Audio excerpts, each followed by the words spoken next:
you using the new microphone? Oh yeah. Oh, see, yours has got a thing. I've got one of them. Oh yeah, oh yeah, oh yeah.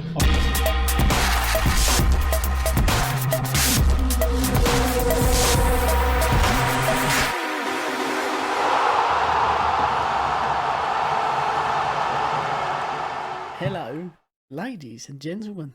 You've come back, or you've come to, for the first time, the FDT-TV podcast.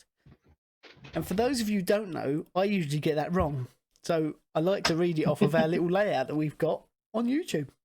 Because some of you will be, and Mike's got his hat to say it, some of you will be listening audio. So thank you for that. If you want to go and subscribe to the YouTube channel, we do have different content coming out each and every week. But if not, just carry on listening to where you want to listen. As always, I am Ian. I probably always will be Ian.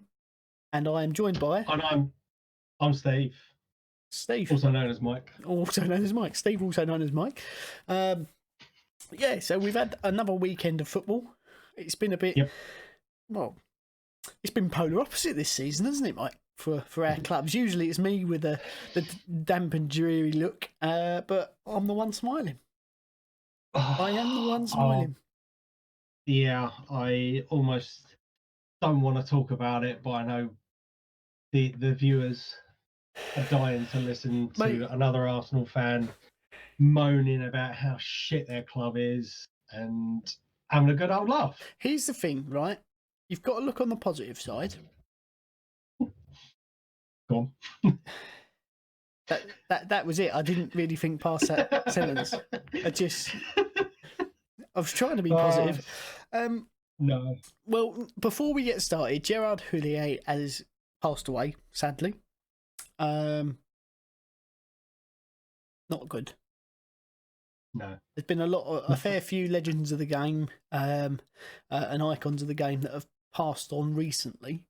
So just sort of like passing our condolences to those around him that were obviously saddened by his passing. 73 years old as well. Yeah, he's not wasn't particularly old. Wasn't particularly old. I think Roy Hodgson's older than that. He is. I believe he is. We need to watch out for Roy. Yeah, well, some might say he's been dead for years, mate. It's like, just a puppet on a string.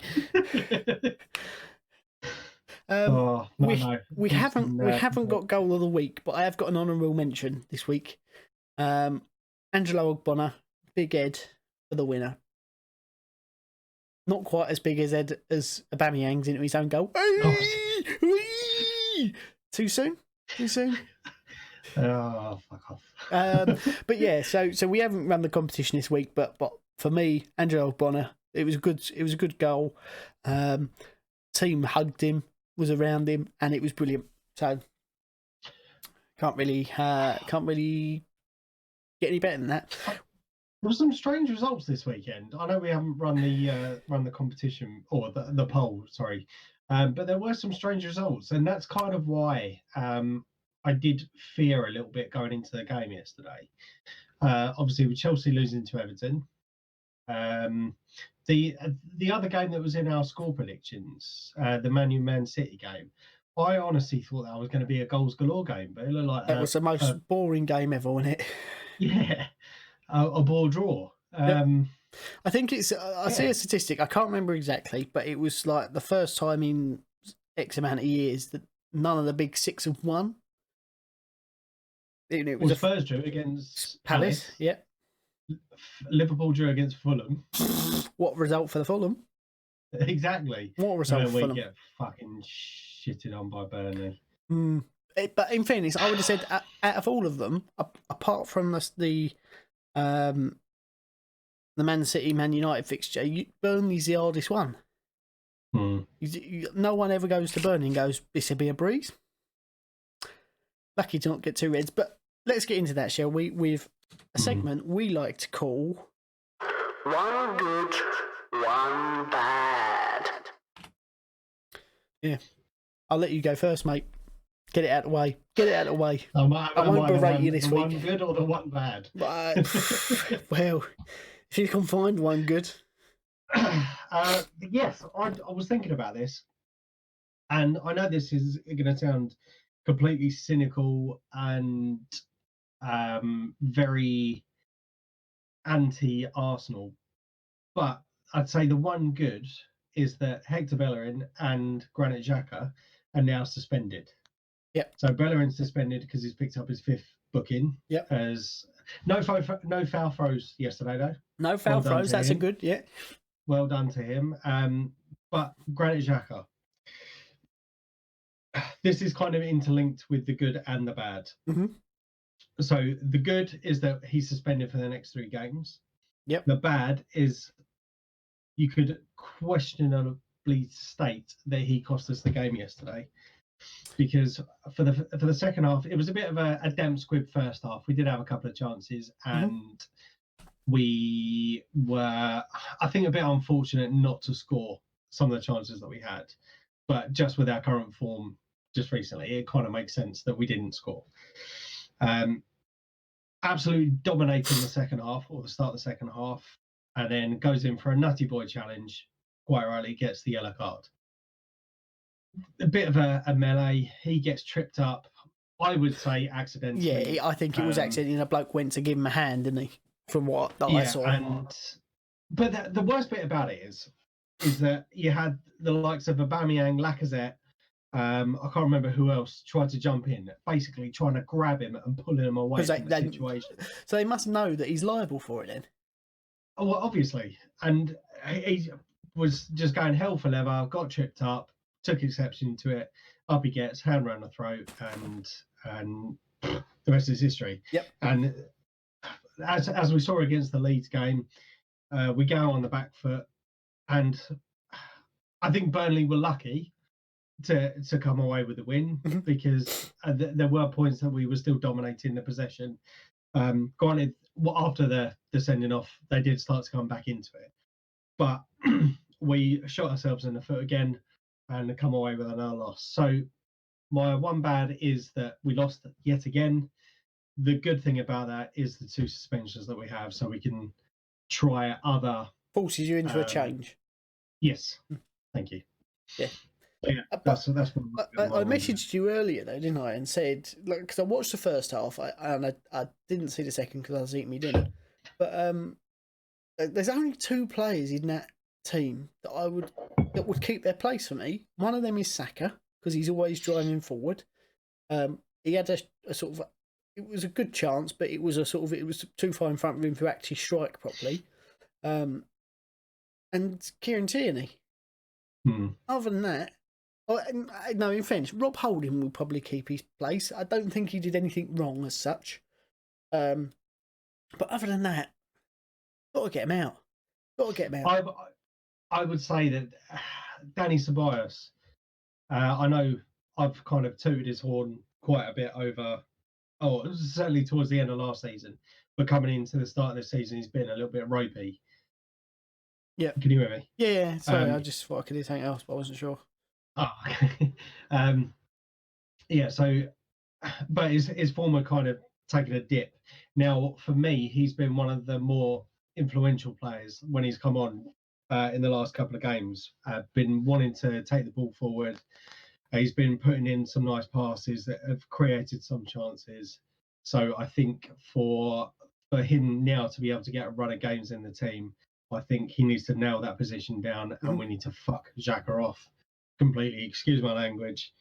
I'm just really pissed off with Xhaka, and I've said that. If you go back, we do run our weekly previews for the upcoming games, and you'll see the point. It's not a new trend, is it? I was kind of tooting the horn for Xhaka, but since then it's fallen downhill, and each week I've gone, no, we need to change it, and for this week's one, I do go on a bit of a rant and a tangent just to say how much he's annoying me, and Bellerin's annoying me.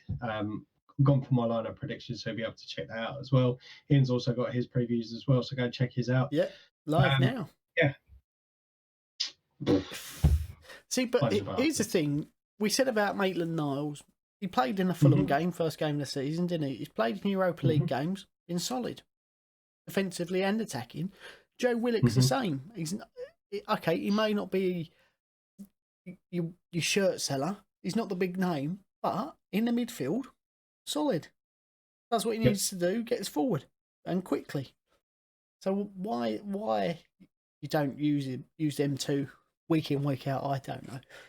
Who knows? Sorry, I've got really itchy head. I honestly, I think with the way that things have been going just recently, I mean, we were crying out for a change in formation and sticking Aubameyang up top on his own.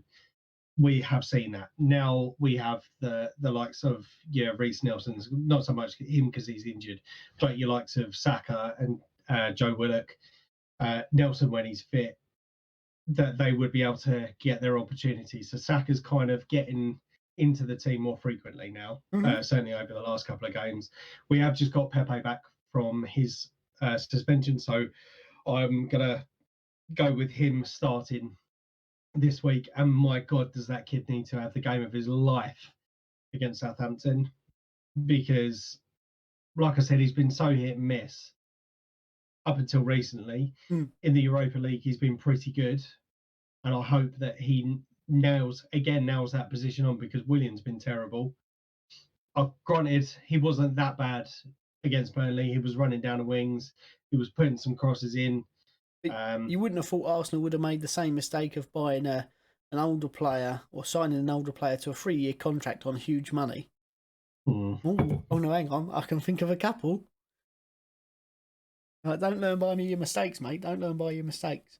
I have got a few more questions about the Arsenal game, but I do want to get onto West Ham because we had a very tricky fixture against Leeds. I was pulling for a point out of this game because Leeds are very good at getting forward. It's always going to be a very intense game. We've seen that all season, but we did come out on top. No thanks to Sebastian Haller. He is my one bad. He gave away within the 3rd minute possession of the ball really simply for Patrick Bamford to then get in with a simple pass, and the penalty was given. Obviously Fabianski saved it, but then it had to be retaken because he was millimetres off the line, and you're like, this is silly. So they slotted away that one. My one good is we were very attacking. We played for it at the back, but we were very good going forwards, and we come away with 2 goals eventually.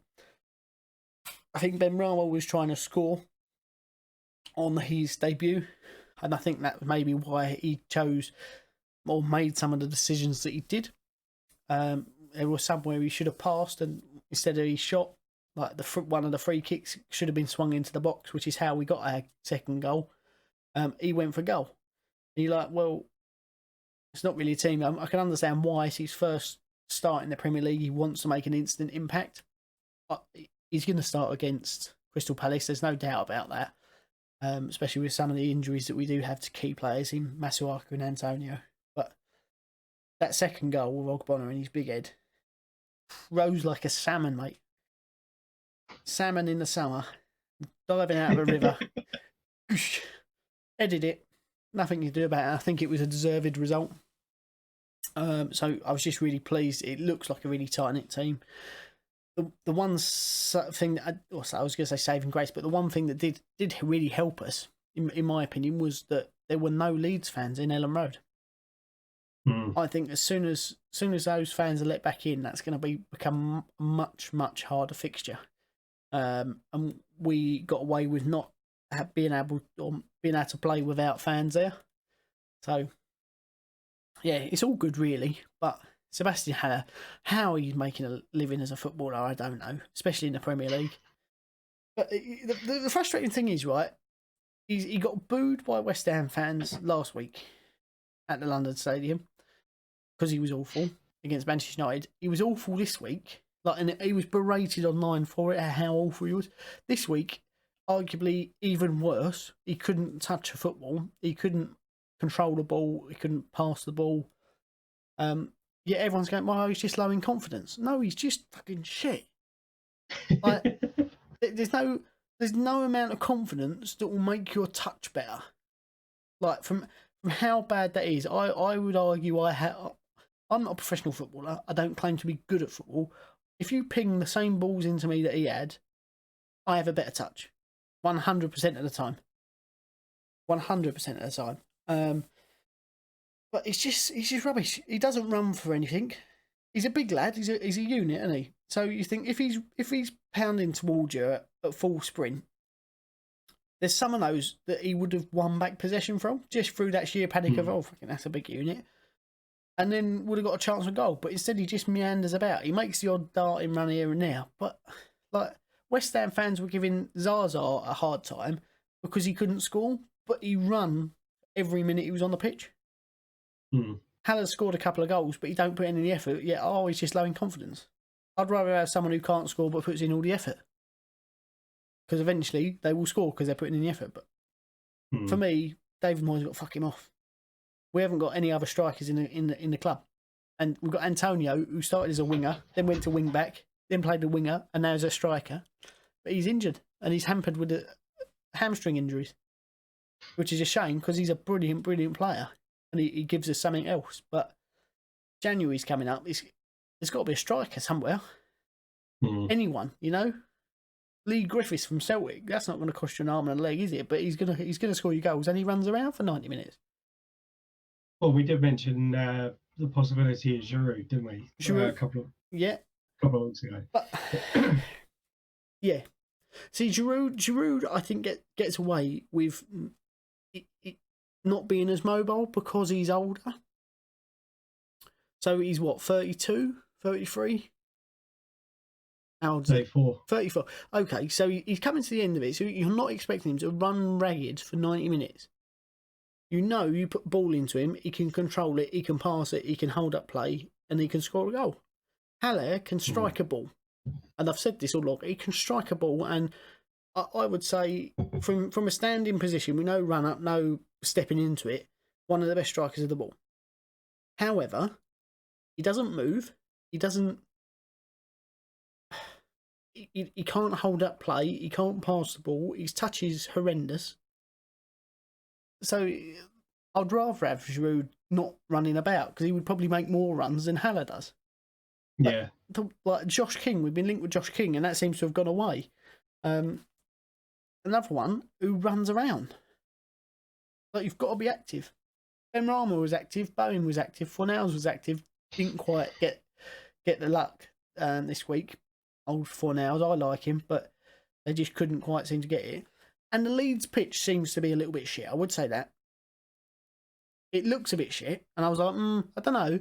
The grass looks a bit long compared to normal Premier League pitches. There's bits all over it, but players were slipping over left, right, and centre. So, and that wasn't just West Ham players; that was Leeds players as well. So you think there's got to be something up there. But overall, good performance. Happy with it. We're fifth.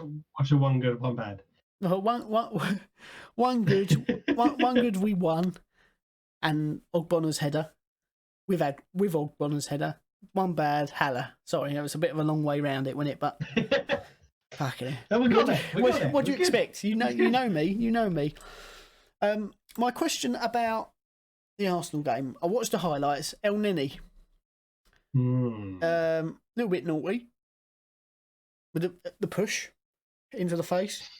The push? Yeah, in the box that you got. Yeah, it was a full-on assault. Well, okay. I was, yeah, okay. It was, yeah. Essentially, he rammed his arms elbow deep into someone's eye sockets to get him out of the way. Yep. The referee looked at it, or VAR looked at it, and then the referee looked at the monitor on the side, did he not? Mm-hmm. And come back and give a yellow card. Yep.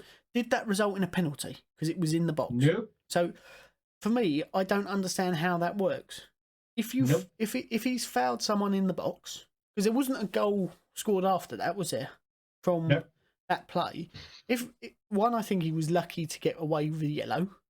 I think the ref gave him the benefit of the doubt of maybe that was meant to be to the chest, and a little bit of argy-bargy is to sort of be expected. So he's generally, I've not seen him do anything like that before. No. I've not watched him like Hulk, but he's not one that you see putting in horrendous challenges all the time. But if you fouled someone in a box and it's a bookable offence, surely they should have been given a penalty for it. Or at least an indirect free kick. I was speaking to a few people about this, and I raised that with them as well, and I basically said it was a foul. Yep. You can't really say there was too much difference between the Xhaka sending off and Elneny's punch in the face. Yep. Well, let's call it what it was. It was effectively a punch in the face. Yep. I think I'm not only pissed off with the fact that Xhaka got sent off for those stupid circumstances, but then about 5 to 10 minutes later, you have Elneny doing that again. I think it was a corner. Wasn't paying the slightest bit of attention where the ball was. He was man marking. There's a bit of an argy-bargy, and he's punched him in the face.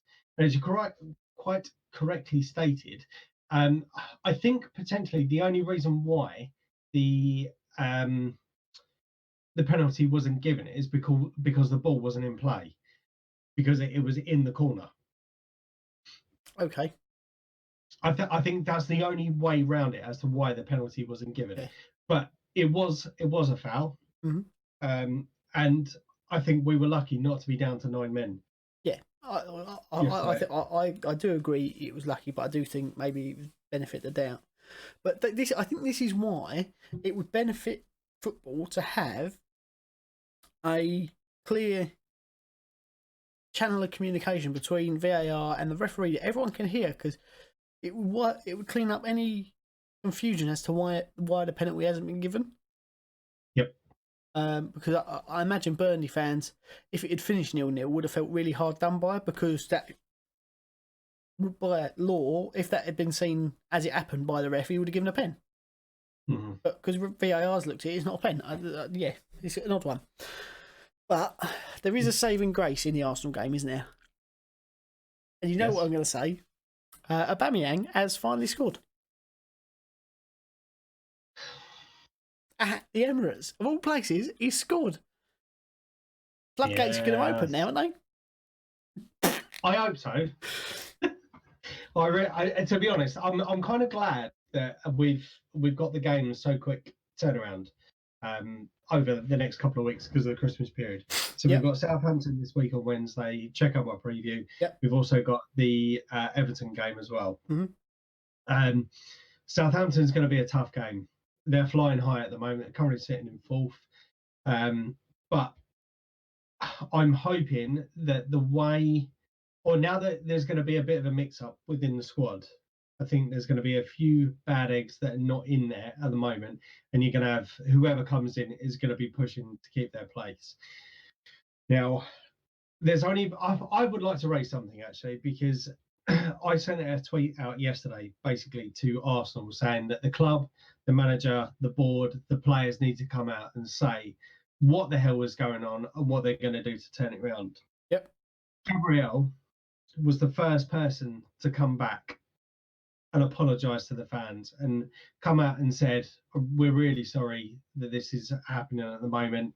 It's not good enough. We need you, basically, stick by us. Yep. Tierney has also since come out and said, we do apologise to the fans. We know it's not good enough. The only people to blame is the players.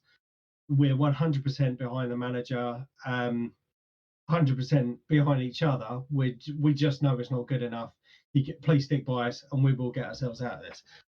Our captain, as far as I'm aware, hasn't come out and said anything. Granit Xhaka hasn't come out and apologised for his actions yesterday.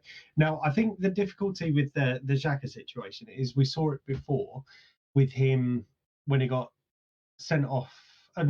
He got pulled off. That everyone was talking about when all the fans were booing him, and it was like, you're never going to play again. And yeah. So we have seen a similar situation for this with him before, but he's not come out and apologised. And granted, he's going to have got some stick from the fans, no doubt. There'll be the small minority that have sent in personal messages like death threats and threatened to rape his family and all this sort of stuff. Because honestly, they've done it before, and he's actually shown some of the tweets that has been sent to him. See, we don't condone that sort of thing. That's horrendous. No. Go with not being happy with your players, but that's horrendous. Yep. And if he has received any of those messages, or any of those sorts of messages, I hope he has reported him. I Yep. hope that people get caught Oh, and 100%. or 100%. banned from the football club or whatever, because they don't deserve that. No. But I hope that he is dropped from the team for a significant amount of time until he realizes that he's been playing shit, because there was a couple of times in yesterday's game and we was holding on to the ball. So one of the criticisms about the Arsenal team recently is that the build-up play has been really slow. Yep. And there was about 3 or 4 chances yesterday that Saka was in down on the wing, Aubameyang was slightly off to him, and he held on to the ball far too long. We could have been in behind the defenders, and I'm not saying we would have scored, but he could have created those chances, but just held on to the ball so long, and then got knocked off the ball or played a sideways or backwards pass. That seems to be the only identity that we have at the moment, is sideways and backwards passing. So here's the thing. I said it last week, jokingly. Well, not so. It wasn't jokingly. I think he would do a good job there. Arteta is now favourite in the sack race. For obvious reasons, Arsenal are. You're in a relegation scrap at the minute. There is still time to pull yourself out of it before Christmas. But you don't turn results around before Christmas. You're in a relegation scrap. Now, the teams that are usually down there have got the players who know what that's all about and will pull together to stay up. Don't see it in the Arsenal team. Don't see it happening. So that means there's only one man to come in for the job. Big Sam. You said it. Yeah, he did say and that. I guarantee you, right, if they were to sack Arteta today and bring in Big Sam, you might not play exciting football to start off with. You'd get top 4 this season. That's my prediction. If that was to happen, if he was to be brought in tomorrow and given full reins of that club, you would finish in the top 4 this season. But you know what? It's actually been mentioned by a couple of people on another Arsenal fan podcast. There was a few people that said that they would have Allardyce in, unless I misheard them, unless it was a bit tongue in cheek. They were actually talking about. He's not going to muck about. He ain't gonna. He don't take no shit. He don't take no shit from players. But you've got players in there that have got style and creativity and are very technical. And he would use that in the correct way. So, yes, at West Ham, he played counter-attacking Route 1 football, essentially. Long ball football. But it worked. For the players that we had, that worked. We had a tall team, a strong team, with Andy Carroll up top. How else do you play? You can't play tiki-taka football with Andy Carroll. It doesn't work. You ping balls into the box and let him get on the end of them. Well, this is the sort of style that we're playing at the moment, because we've had ridiculous amounts of crosses over the last couple of games. Even the Spurs game, I think we have 40 crosses into the box. Yep. But we've got Aubameyang in the middle, playing through the middle. The one thing that he is renowned for is heading the ball. What? No, he's not. I was going to say, what are you on about? Exactly. And that's the problem that I'm having at the moment, is that we're playing this sort of football where we're trying to put crosses into the box. I think if we are going to be playing that way, we need to stick Lacazette up top and Aubameyang in the number 10 position. Here's the thing: if your crosses were low and fast, then I can see him latching on to the end of a few. I can also see a few own goals going in because of they're hard to control when they're coming in quick, and you're pressured by attackers. But yeah, putting a big looping crossing, which you have been doing, which I love. It's the way I play FIFA, and I love a header. But you've not got anyone up there. You go, oh, actually, you haven't got a Connor Wickham, a Benteke, an Andy Carroll, or even who was the other bloke who used to play for Birmingham, Zigic. Bloke was about 8'9". Like if that's how you're playing, then like if West Ham were to play that way, which we haven't been recently, we've been playing nice, quick attacking football along the floor. If you had Sebastian Haller up front, I reckon he probably would get a few goals because he's a big unit. Get his head on it. If you're playing quick little football, I think if we switched strikers in our team, Aubameyang would be scoring goals galore. in your team, Haller probably would be performing well because he hasn't got to control it. You're not asking him to hold up the ball and pass it off to other players. You're asking him to stand in the box and put his head on it. Maybe in January switch, mate. The January switch. Yeah, good luck paying his wages, huh? Well, Dildo brothers will pull it out of the bag if they need to, won't they? Do you know what the best bit to come out of that Burnley game was? I've got a hair on my tongue, sorry. It was Arsenal Fan TV. Honourable mention to that bloke who absolutely, his head exploded, and I think he forgot he was making some media content because it weren't family friendly, but it did make for excellent viewing. So, my seal of approval.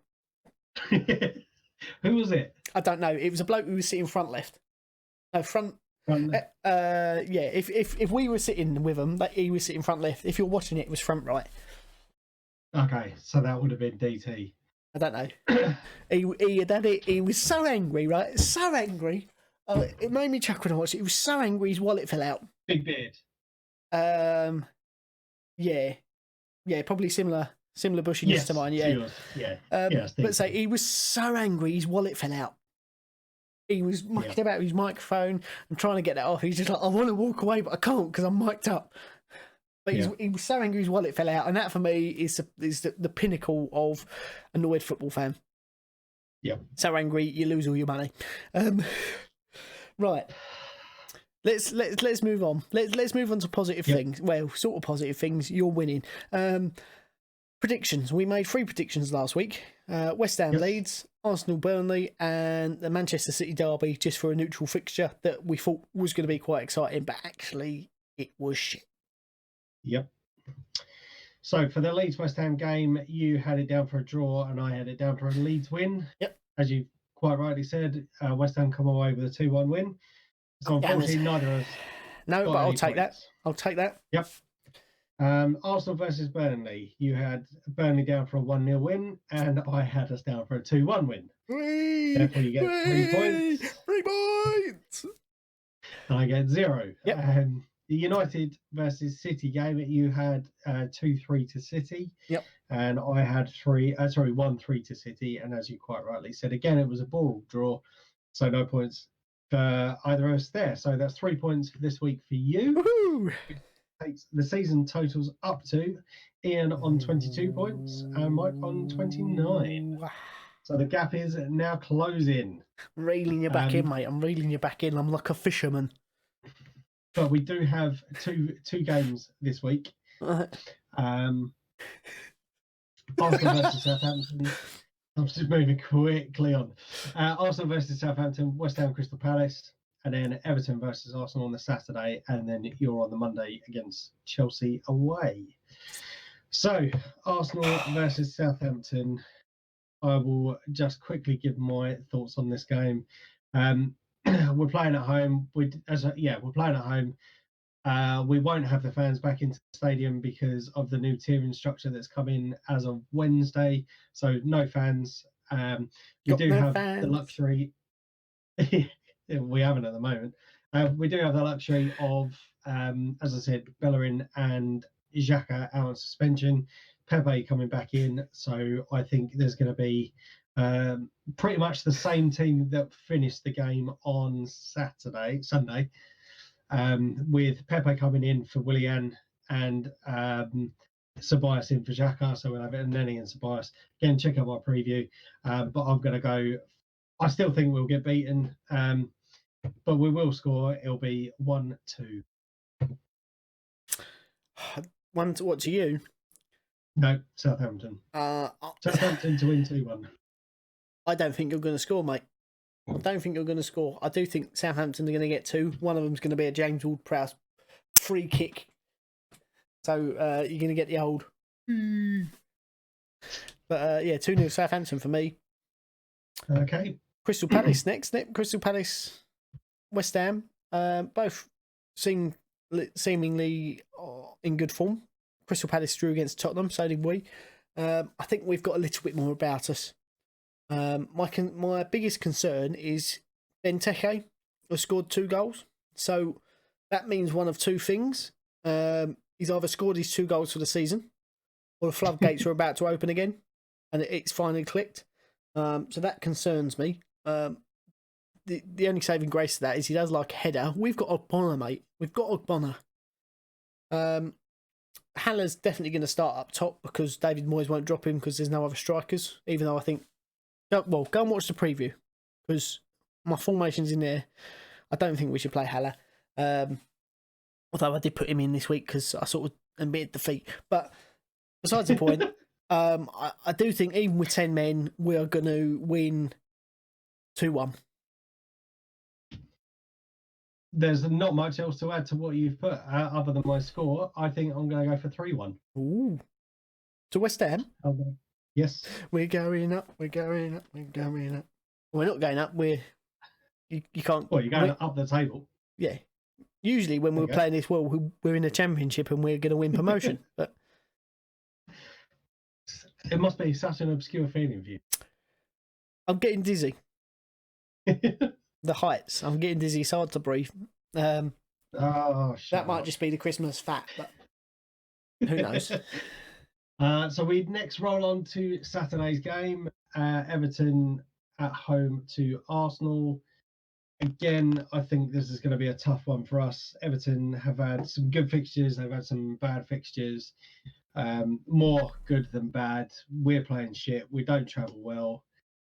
But this one's going to be a hard one. I think it depends on how well we play on Wednesday, whether we pick up any momentum. But again, I just don't fancy our chances away from home. I've gone for 2-1 to Everton on this one as well. I think if you was playing Everton in our first 4 fixtures this season, you were going to struggle. You were going to struggle because it looked like they were going to win, and then they dropped off a cliff, didn't they, completely? Pulled out a result at the weekend. Do you know what? I'm going to see this being a score draw at 1-1. I can see you getting something out of that game. I think it'll be a difficult game, but I feel like you're going to score and then they'll come back, but no one will quite be able to break that deadlock. So 1-1 for me.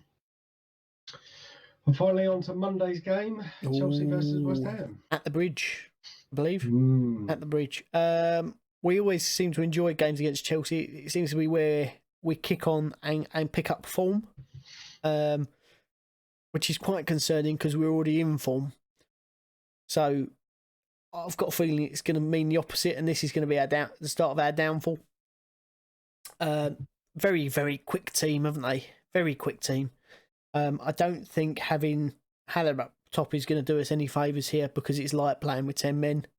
Arguably, it would be easier to play with 10 men because a man who's not there doesn't give away the ball.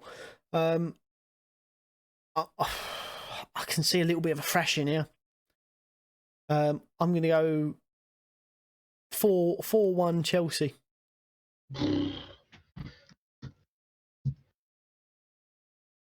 Just with how well Chelsea have been playing recently, they haven't really conceded that many goals. I know they lost to Everton at the weekend.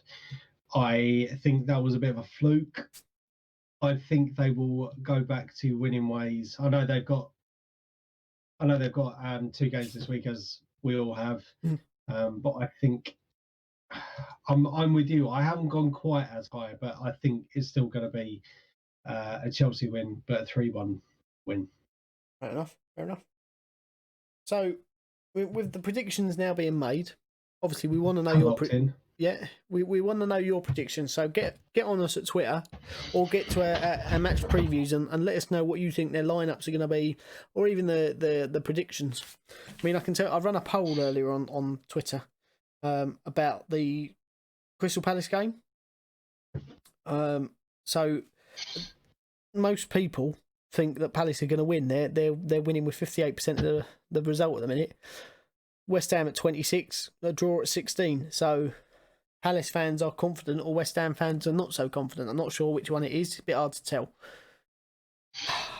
Let us know. So our Twitter handles are below on our YouTube. They are in the descriptions of obviously all the podcasts that are audio. So make sure you're following and get involved in the conversation. We always want to hear. Shall we wrap this episode up with? Yes. We're coming up to the January transfer window, aren't we? So if you could have one player But realistic, don't go. Oh, I want Lionel Messi. A realistic transfer that you think would change your season or improve your season. Who would you have, and why? I don't know specifically, but we need someone creative. We need a creative midfielder. Yeah, mate, I would have him back in a heartbeat. But do you know what? I can't see him ever playing for Arsenal again. It breaks my heart because I would love to see him given a chance again. He's been with the club since 2012, Yep. 2013.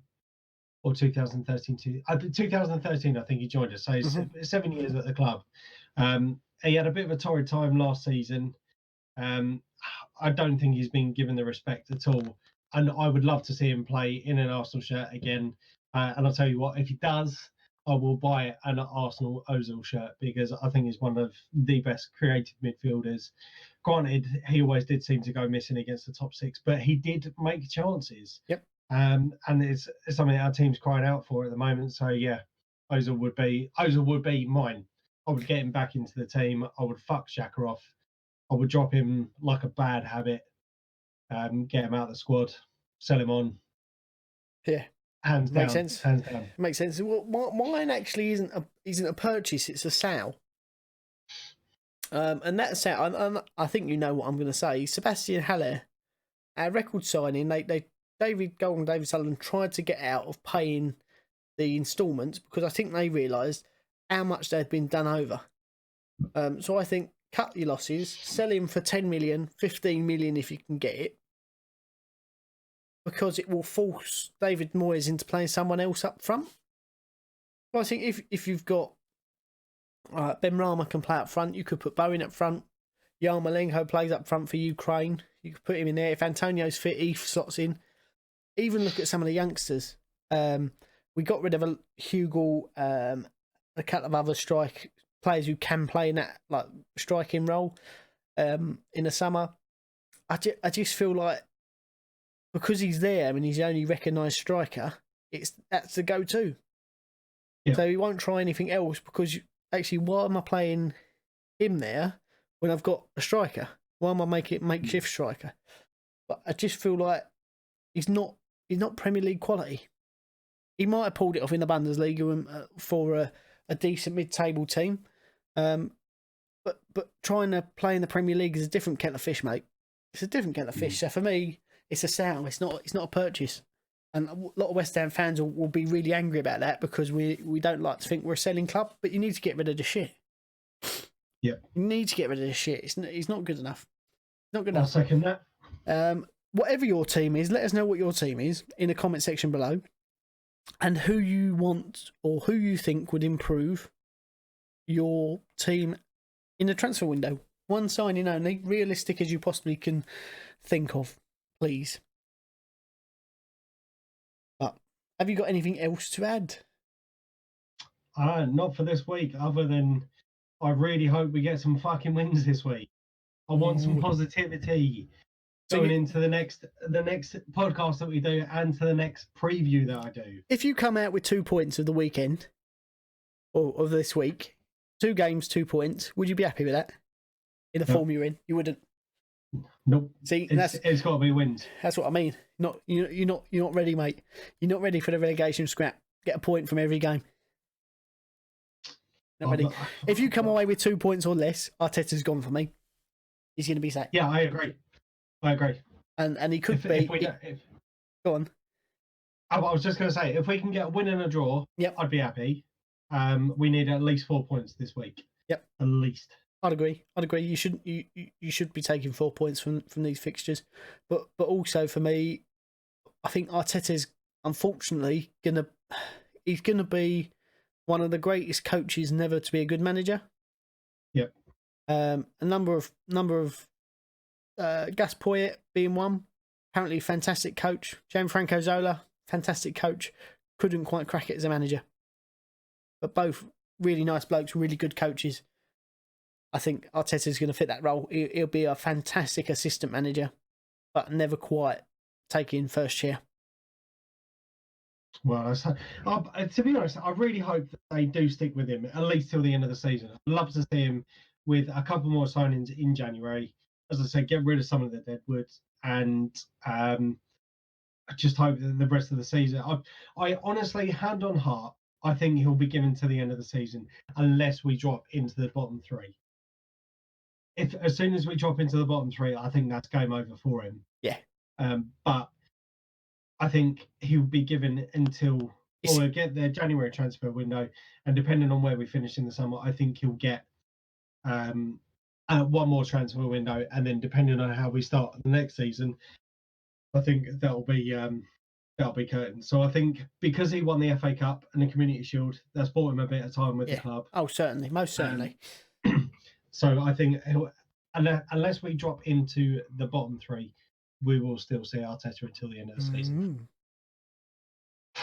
I'd like to see it work out. He seems like a really genuinely nice guy, so I'd like to see him work out. No one likes to see him lose a job, but not with that team. And I don't think that's not a quick fix, unfortunately. No. But as always, as we started off, we'll finish in the same way. I have been Ian. He has been Mike. Oh, I thought it was Steve. Sorry, Steve. Mike. Oh no, Steve left. Steve. Oh, sorry. Yeah. All right. No worries. We are FDT-TV. We hope you've enjoyed it. We will see you soon. Take care. Thanks very much for watching, guys. Bye. Bye.